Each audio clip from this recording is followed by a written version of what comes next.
The voice of the drum calls. It sings a song of those who came before us and those to come. A song of survival and strength. A song of participation and voice. A song that calls us together. When we come together and participate in the 2010 census, we use this tool as the voice of all our Native people. Our voice. It is in our hands. 2010 census. And welcome to this edition of the Native News Update on this Thursday, May 20th. I'm the host for today's program, Paul DeMain. Many of the stories right here can also be found at our website at IndianCountryNews.com. Here are the news stories from the day from the Associated Press and other Native news sources.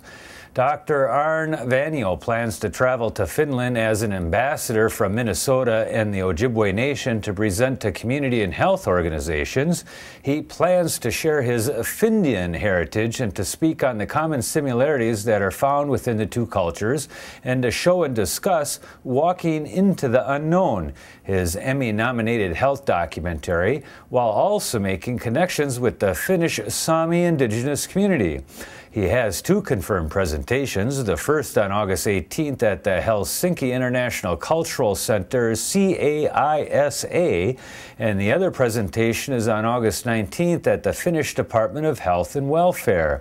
A third presentation is in the planning stages at a local library in Jyväskylä, if that's pronounced correctly. Arne would like to make at least 5 presentations while he's there in Finland for 2 weeks from August 16th through the 27th of this summer. He and his family would love to meet with some Sami communities and have some discussions and presentations about those common denominators. Any suggestions on how to get them connected with organizations or interested programs would help big time. Info on his film, Walking into the Unknown, can be found at walkingintotheunknown.com. The Native Arts and Culturals Foundation of Vancouver, Washington announced a call for submissions for its first round of grants to support the creative work of Indigenous people in the contiguous United States, Alaska, and Hawaii. Funding will be awarded to individuals, programs, and organizations. A total of $300,000 is available for distribution in amounts of up to $20,000 for individuals and programs. The first initiative is called Artistic Innovation, through the soul of an artist, and that will support the creation of new work by contemporary Native artists. The second initiative is called Mobilizing the Community Through the Arts, and that will support community-based programs that involve the continuity and expression of cultural knowledge and artistic practices. With its third initiative, Strengthening the Art and Culture's Infrastructures, they will award grants to pre-selected Native arts organizations for program administrators, infrastructure improvements, outreach, professional development, and other endeavors. NACF is supported in part by the gifts from the Ford Foundation, the Ojibwe Nation, and the San Manuel Band of Mission Indians. Applications and eligibility rules can be found at nativeartandcultures.org. The Northwest Power and Conservation Council approved plans recently for a salmon hatchery at the Chief Joseph Dam to help rebuild Chinook runs in the Upper Columbia River watershed. The $40 million project will be funded by the Bonneville Power Administration. The project still needs final approval of the Corps of Engineers, which operates the dam and owns the property where the hatchery will be built. It will produce up to 2.9 million smolts a year. The council says the goal of the hatchery is to provide a salmon harvest for Colville tribal members whose historic fishery was wiped out by the construction of the Grand Coulee and the Chief Joseph Dams. The tribes have taken the project through 7 years of planning and scientific review. The Wilderness Society will bestow its highest citizens honor, the Robert Marshall Award, on Billy Frank Jr. of Olympia, Washington, at a meeting of its governing council on May 20th. A Nisqually tribal elder and chairman of the Northwest Indian Fisheries Commission for 30 years, Frank has been a pioneer leader in the fight to protect Pacific salmon runs and the Indian treaty rights to those salmon.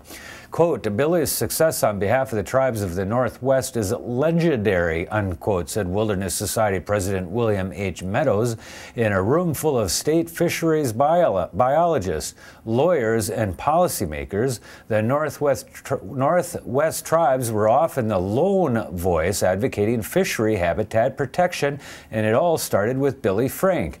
He understood the link between sound forest management and healthy salmon stocks, and he was a valuable ally in the long campaign to protect roadless areas in our national forests. His efforts were the subject of a book by Charles Wilkinson called Messages from Frank's Landing. The award goes to a person who has devoted long-term service to conservation and who has had a notable influence in fostering an American land ethic. Plaintiffs' attorneys in a federal lawsuit that resulted in a proposed $33 million settlement for the Utah's Navajo Indians are asking for $7 million in legal fees and court costs, an amount that apparently has caught some by surprise.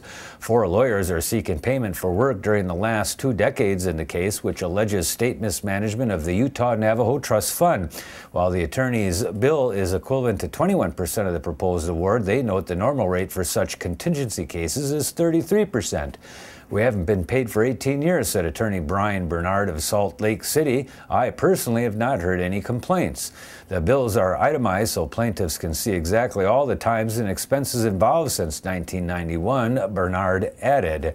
Mark Maryboy, a Navajo and former San Juan County Commissioner, said his original understanding dating back to 1991 was that the legal work would be pro bono. But when the settlement agreement was reached in January, Utah Navajos were told legal fees and costs would equal $5 million. As erosion creeps ever closer, residents of a tiny southwest Alaska village continue their slow but steady work to relocate to higher ground. The Yupik Eskimo village of Nutuk has completed construction of a landing barge, part of an ambitious multi-governmental endeavor driven by local leaders. The barge is a crucial piece of infrastructure for the new site 9 miles from the flood-prone community of 350 people. A landing strip has not yet been built, but road construction is set to begin. The Marines and other military branches are providing personnel and heavy equipment to build a 3,800-foot road this summer between the site of a planned evacuation center and their base camp that they built last year near the barge landing. Stanley Tom, Nutuk's tribal administrator, said locals also hope that 3 new houses will be added to the 3 homes already built there. Tom said the erosion has been fueled a sense of urgency among locals continues.